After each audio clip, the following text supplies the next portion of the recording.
السلام علیکم لسنرز، آئیے ڈاکٹر عبدالرب بھٹی کے سنسنی خیز ناول خارزار کی 21ویں قسط سنتے ہیں۔ یہ کیا حرکت ہے؟ میں نے دوسرے ہی لمحے اپنے حواسوں پر قابو پاتے ہوئے سخت لہجے میں کہا۔ کنجا، ہم تمہیں اپنے ساتھ لے جانے پر مجبور ہیں، ہمیں اس کا حکم ملا ہے۔ لیکن میں تم لوگوں کے ساتھ جانا نہیں چاہتی، میں نے ان میں سے ایک کے جارحانہ تیور دیکھ کر لکنت زدہ لہجے میں کہا، اور پھر اگلے ہی لمحے انہوں نے مجھے بازوؤں سے دبوچ لیا۔ میرے حلق سے کرا آمیز چیخ سی نکل گئی۔ خبردار، کوئی آواز نکالنے یا غلط حرکت کرنے کی کوشش مت کرنا، ان میں سے ایک نے تنبیہی انداز میں کہتے ہوئے ہم دونوں کو گھورا، اور پھر دوسرا شخص ہدایتاں سے بولا، تم ادھر ہی بیٹھی رہنا، اگر ہمارے پیچھے آنے کی کوشش کی تو ہم تمہیں بلا دریغ گولی مار دیں گے۔ بیچاری ہدایتاں بری طرح دہشت زدہ ہو کر اوطاق کی دیوار سے لگ گئی۔ پھر وہ دونوں مجھے زبردستی کھینچتے ہوئے اوطاق سے اور پھر احاطے سے باہر لے آئے۔ سامنے ایک جیپ کھڑی تھی، ان دونوں نے آنن فانن مجھے جیپ میں دھکیلا اور پھر اسے اسٹارٹ کر کے تیزی سے آگے بڑھا دیا۔ ایک نے ڈرائیونگ سیٹ سنبھالی تھی، جبکہ اس کا دوسرا ساتھی عقبی سیٹ پر مجھے دبوچے بیٹھا تھا۔ اس کا ریوالور میرے پہلو میں لگا ہوا تھا۔ میں پوری طرح بے بس ہو چکی تھی۔ جیپ ناہموار راستے پر انتہائی تیز رفتار کے ساتھ آگے بڑھ رہی تھی۔ اس غیر متوقع سنگین صورت حال پر میرا دل تیزی کے ساتھ دھڑکنے لگا تھا۔ تھوڑی دیر بعد جیپ پکی سڑک پر آ گئی اور اس کی رفتار بتدریج بڑھتی چلی گئی۔ اس وقت دن کے 10 یا 11 بجے کا عمل تھا۔ میں نے خود کو سرِ دست حالات کے سپرد کر دیا تھا۔ میری اب تک سمجھ میں نہیں آ رہا تھا کہ آخر دلشاد خاتون کے یہ دونوں آدمی مجھے میری مرضی کے خلاف زبردستی لاڑکانہ کیوں لے جا رہے تھے؟ کیا اس میں دلشاد خاتون کا حکم شامل تھا؟ یقیناً یہی بات رہی ہوگی۔ یہ دونوں مجھے اسی کے ایما پر ہی تو زبردستی اس کے پاس لے جا رہے تھے، مگر کیوں؟ دلشاد خاتون ایسا کیوں کرنا چاہتی تھی؟ اس طرح وہ مجھے اپنی طرف سے مشکوک بنا کر کون سا مقصد حاصل کرنا چاہتی تھی؟ اگر اس کی اصل حقیقت میرے سامنے کھل چکی تھی تو بجائے اپنی صفائی پیش کرنے کے اس نے یہ مجرمانہ قدم کیوں اٹھایا تھا؟ ان سارے سوالوں کے جوابات ظاہر ہے کہ میرے پاس نہیں تھے۔ میں نے خود کو حالات کے دھارے پر چھوڑ دیا تھا۔ تن بتقدیر ہو گئی تھی۔ وقت گزرتا چلا جا رہا تھا۔ لگ بھگ 2 گھنٹوں کے بعد جیپ لاڑکانہ شہر کی حدود میں داخل ہو گئی، اور پھر اگلے 10-15 منٹ بعد جیپ دلشاد خاتون کے وسیع و عریض مکان میں پہنچ کر ایک جھٹکے سے رک گئی۔ جیپ سے ابھی کوئی اترا نہیں تھا۔ جیسے ہی ہم صحن میں پہنچے 3-4 افراد نظر آئے۔ وہ فوراً ہماری جیپ کی طرف بڑھے۔ ہم لوگ جیپ سے نیچے اتر آئے۔ سب خیریت ہے نا؟ کوئی گڑبڑ تو نہیں ہوئی؟ ان میں سے ایک نے قادر بخش اور نہال خان سے پوچھا، ساتھ ہی ایک جھکتی ہوئی نظر مجھ پر بھی ڈالی تھی۔ سب خیر ہے؟ میڈم ہیں اندر؟ مجھے ساتھ لانے والوں میں سے ایک نے پوچھا۔ ہاؤ، میڈم اندر تم لوگوں کا ہی انتظار کر رہی ہیں۔ پھر قادر بخش اور نہال خان مجھے ساتھ لیے اندر ایک کمرے میں آ گئے۔ یہ وہی پرتعیش ایئر کنڈیشن ہال کمرہ تھا جہاں میں بھی کئی بار دلشاد خاتون کے ساتھ نشست جما چکی تھی۔ کمرے میں قادر بخش اور نہال خان کے علاوہ 2 اور افراد بھی موجود تھے۔ مان کمرے سے ملک ایک اور نسبتاً چھوٹے کمرے کے دروازے سے دلشاد خاتون نمودار ہوئی۔ وہ ہمیشہ کی طرح تر و تازہ اور کھلی کھلی دکھائی دے رہی تھی۔ وہ میری طرف بڑھی۔ اس کے چہرے سے ہمدردانہ پریشانی کے تاثرات مترشح ہونے لگے۔ غیر ارادی طور پر اسے دیکھ کر میں کھڑی ہو گئی۔ کنجا، تم ٹھیک تو ہو نا؟ یہ کہتے ہوئے وہ اپنے دونوں ہاتھ پھیلائے میرے صوفے کے قریب آ گئی، جیسے مجھے سینے سے لگانے کے لیے بے چین ہو۔ میں ایک لمحے کو اس کی اداکاری پر انگشت بدندار رہ گئی، تاہم میں نے زیادہ سرد کا مظاہرہ کرنا مناسب نہ سمجھا اور دلشاد خاتون سے توأن و کرہن معانقہ کرنے میں کوئی حرج نہ سمجھا۔ مجھے اس طرح کیوں لایا گیا ہے؟ میں نے کھڑے کھڑے ہی دلشاد خاتون کے گہرے میک اپ زدہ چہرے کی طرف دیکھتے ہوئے خشک لہجے میں پوچھا۔ دلشاد خاتون کے چہرے پر ایک رنگ سا آ کر گزر گیا اور ہونٹوں پر ایک عجیب سی مسکراہٹ نمودار ہو گئی۔ پھر وہ میرے چہرے کا بغور جائزہ لیتے ہوئے گویا میری کیفیت بھانپنے کی کوشش کرتے ہوئے ایک طویل سانس لے کر بولی، تمہاری بھلائی کے لیے یہ سب ضروری تھا۔ میری اس میں کون سی بھلائی تھی کہ مجھے اس طرح پستولوں کی زد میں ہراساں کر کے اور زبردستی یہاں لایا گیا ہے؟ میں نے استہزائیہ لہجے میں کہا۔ دلشاد خاتون کے چہرے کی ملمہ آمیز ملائمت یکدم غائب ہو گئی اور وہ عجیب و غریب سرد سی نظروں سے میرے چہرے کی طرف تکتے ہوئے بولی، کنجا، تم کچھ بھی سمجھو اور میں بھی تم سے کچھ نہیں چھپاؤں گی۔ تمہارا مجھ سے بدگمان ہونا اپنی جگہ درست ہے، لیکن اس حقیقت کو بھی تم نہیں جھٹلا سکتی کہ ہماری مدد کے بغیر تم اپنے سے کئی گنا زیادہ طاقتور اور شفاق دشمنوں کا مقابلہ نہیں کر سکتی۔ اس نے ہماری مدد کا لفظ استعمال کر کے مجھے ذرا چونکا دیا تھا، جس کا مطلب تھا کہ وہ اس بات سے انکاری نہیں تھی کہ اسے اعجاز کھوڑوں کی سرپرستی حاصل ہے۔ کورٹ میں تمہارے خلاف جو راجوانی فیصلہ دیا گیا، اس کی ایک ایک بات میرے علم میں ہے۔ دلشاد خاتون نے پھر کہنا شروع کیا، اگرچہ یہ فیصلہ غیر منصفانہ تھا، مجھے اس کا بھی اعتراف ہے کہ میرے مسئلے کی وجہ سے ایسا ہوا اور تمہیں کوٹ بدر ہونا پڑا۔ اس لیے اب یہ بہت ضروری ہے کہ تمہاری پوری مدد کی جائے۔ میڈم، ایک بات بتائیں، بالآخر میں نے کسی خیال کے تحت کہا۔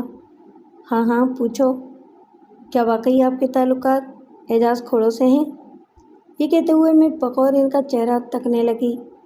میری بات پر ایک لمحے کے لیے اس کے چہرے پر ایک رنگ سا آ کر گزر گیا، مگر دوسری لمحے وہ پرسکون لہجے میں اپنا سر اثبات میں ہلاتے ہوئے بولی، ہاں، لیکن ہمارے بیچ اچھے دوستوں جیسے تعلقات ہیں۔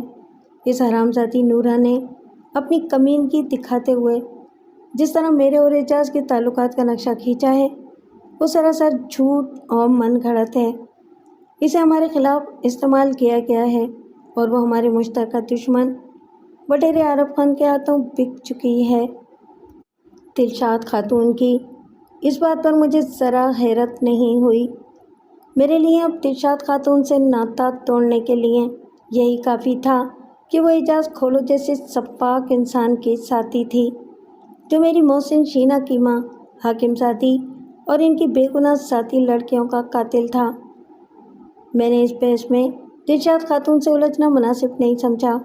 میں تو جلد سے جلد یہاں سے نکل جانا چاہتی تھی، لہٰذا میں نے ایک گہری طویل سانس لی اور چالاکی سے کہا، شاید مجھے آپ لوگوں کی مدد کی ضرورت پڑتی رہے، لیکن جیسا کہ آپ نے دیکھا کہ آپ لوگوں کی وجہ سے میرے دشمنوں کو بچ نکلنے کا موقع ملا، اس لیے میں نہیں چاہتی کہ دوبارہ انہیں ایسا موقع ملے۔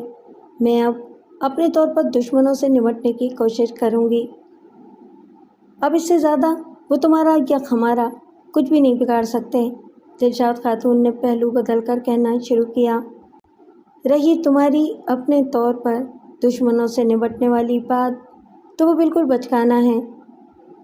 مجھے تمہارے ہمدردوں کی نیتوں پر شبہ نہیں، مگر تم نے خود بھی انہیں آزما لیا کہ وہ تمہارے لیے اب تک کیا کر سکے ہیں۔ تم نے خود دیکھ لیا کہ وہ تمہاری ضمانت بھی نہیں کروا سکے تھے، اور یہ مت بھولو کہ تمہاری ضمانت ہو جانے سے تمہارا کیس بھی کمزور ہو گیا ہے۔ تمہارے کوٹ بدر ہونے کے بعد دشمن پھر تمہیں قانون کے شکنجے میں جکڑنے کی کوششیں شروع کر دیں گے۔ یہ مت بھولو کہ تمہارے خلاف قتل کا مقدمہ پہلے ہی درج ہے۔ دلشاد خاتون اتنا کہہ کر اپنی بات کا اثر بھانپنے کے لیے میرے چہرے کی طرف بغور دیکھنے لگی۔ مجھے دلشاد خاتون بڑے شاطرانہ انداز میں نفسیاتی طور پر اندر سے کمزور بنانا چاہتی ہے، تاکہ میں اپنے خیر خواہوں سے بددل ہو کر اس کے سہارے کی محتاج بن جاؤں۔ ویسے بھی میرے لیے یہ اب ناممکن ہی تھا کہ میں دلشاد خاتون سے کسی بھی قسم کا تعلق رکھوں۔ کیا سوچ رہی ہو کنجا؟ مجھے کچھ خاموشی میں مبتلا پا کر دلشاد خاتون نے اپنے لہجے میں ملائمت آمیز ہمدردی سموتے ہوئے مجھ سے پوچھا۔ میں اس کی آواز پر اپنی سوچوں کے بھنور سے نکل آئی۔ میڈم، میری ابھی کچھ سمجھ میں نہیں آ رہا کہ مجھے کیا کرنا چاہیے۔ میں کچھ روز آنٹی زرینہ کے یہاں آرام کرنا چاہتی ہوں۔ تمہارا آرام تمہارے دشمنوں کو پھلنے پھولنے کا موقع دے گا، دلشاد خاتون نے اچانک مجھ سے کہا۔ تم کیا سمجھتی ہو؟ دشمنوں کی ایک چال کامیاب ہوتے ہی وہ اس کا بیٹھ کر جشن منائیں گے؟ ہرگز نہیں۔ گوڈ سے تمہارا قصہ پاک کرنے کے بعد اب وہ لوگ یہاں بھی تمہارے لیے زمین اور عرصیات تنگ کرنے کے لیے حکمت عملی میں مصروف ہو چکے ہوں گے۔ ایک محاذ پر تمہیں شکست ہو چکی ہے کنجا۔ اب اگر تمہیں یہاں شہر میں عدالتی محاذ پر بھی شکست اٹھانی پڑ گئی تو پھر تم ہمیشہ کے لیے اندھیروں میں گم ہو جاؤ گی، بلکہ کوئی بعید نہیں کہ تمہارا چراغ حیاتی کھل کر دیا جائے۔ دلشاد خاتون کے شفاف تبصرے پر میں اندر سے بری طرح لرز گئی۔ اس کا مجھ سے کوئی بھی مطلب رہا ہو، مگر مجھے اس کی اس گفتگو میں آنے والے متوقع تشویشناک حالات کی سنگینی کا واضح طور پر احساس ہو رہا تھا، لیکن باوجود اس کے میں نے اپنے اندر یہ اٹل فیصلہ کر رکھا تھا کہ چاہے دلشاد خاتون مجھے کتنا ہی حالات سے ڈرانے کی کوشش کرے، میں خود اس کا تنہا ڈٹ کر مقابلہ کروں گی۔ میں نے اگلے ہی لمحے اپنی جگہ کھڑے ہو کر قدرے سپاٹ لہجے میں دلشاد خاتون سے کہا۔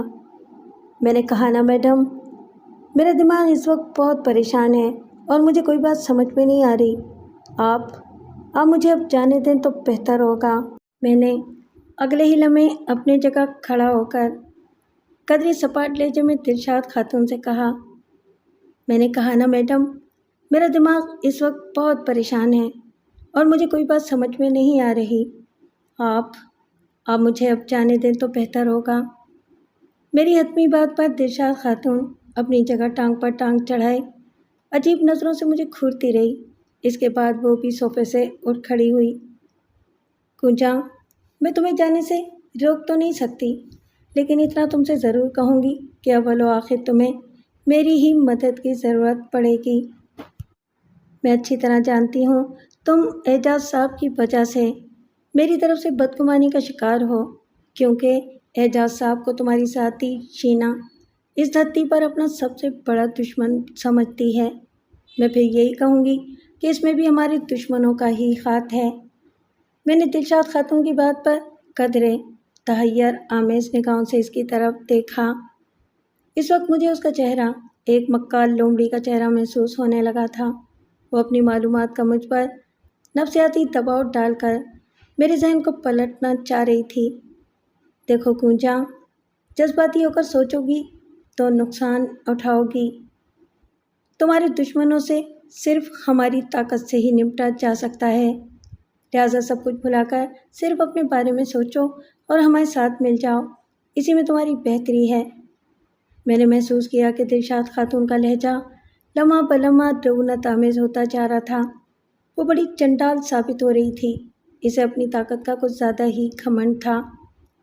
لہٰذا میں نے رخصت ہوتے ہوئے آخری بار سپاٹ لہجے میں کہا، میں آپ کی باتوں کو سمجھنے کی کوشش کروں گی، کیا میں اب جا سکتی ہوں؟ یہ کہتے ہوئے میں نے اس کے چہرے کی طرف دیکھا۔ دلشاد خاتون جواباً خاموش نگاہوں سے میرے چہرے کو تکے جا رہی تھی۔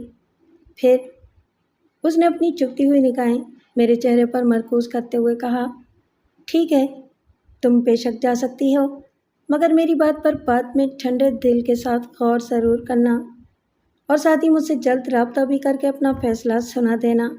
اگر تم نے اگلے چند دنوں میں مجھ سے رابطہ کرنے کی کوشش نہ کی تو میں پھر یہ سمجھنے پر مجبور ہو جاؤں گی کہ تمہیں ہماری مدد کی ضرورت نہیں ہے، لہٰذا پھر میں بھی مجبوراً تمہاری مدد سے اپنا ہاتھ کھینچ لوں گی، اور اس صورت میں تمہاری ضمانت منسوخ بھی ہو سکتی ہے۔ اس کی آخری بات پر مجھے ذرا بھی حیرت نہیں ہوئی تھی، کیونکہ حقیقت پہلے ہی سے منکشف ہو چکی تھی کہ مجھ سے دلشاد خاتون کا مشفقانہ رویہ خالصتاً مفاد کی بنیاد پر تھا۔ میں نے نہ چاہتے ہوئے بھی ایک گہری نظر دلشاد خاتون پر ڈالی اور پھر خدا حافظ کہہ کر اس کے بنگلے سے باہر نکل آئی۔ باہر تو